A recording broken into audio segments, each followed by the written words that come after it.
GOP rift widens as Republicans threaten to derail budget over Medicaid concerns.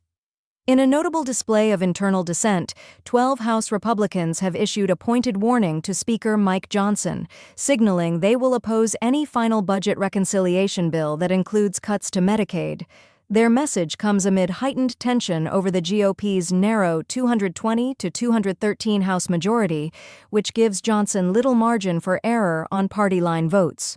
Earlier this month, the House passed a budget framework by a razor-thin margin of 216 to 214, a move criticized by Democrats as a precursor to significant reductions in federal health programs. While GOP leadership maintains that the proposed changes are reforms, not cuts, critics argue the $1.5 trillion in targeted federal spending reductions would inevitably affect Medicaid services.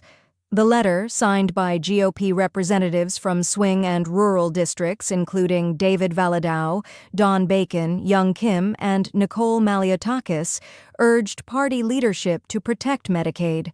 Citing their constituents' dependence on the program, the representatives stressed that budget balancing should not jeopardize the health and economic stability of vulnerable populations.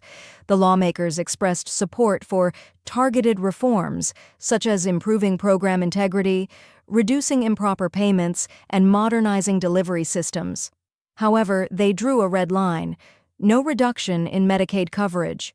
Many hospitals in rural and underserved areas derive over half their funding from Medicaid. The letter reads, "Closures resulting from funding cuts would severely impact communities regardless of individuals' coverage status."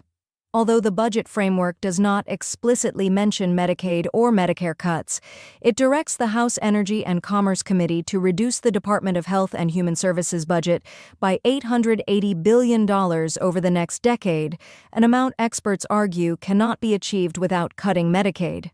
Speaker Johnson defended the reconciliation effort, stating, "Republicans will preserve Medicaid for those it was meant to serve by eliminating waste, fraud, and abuse.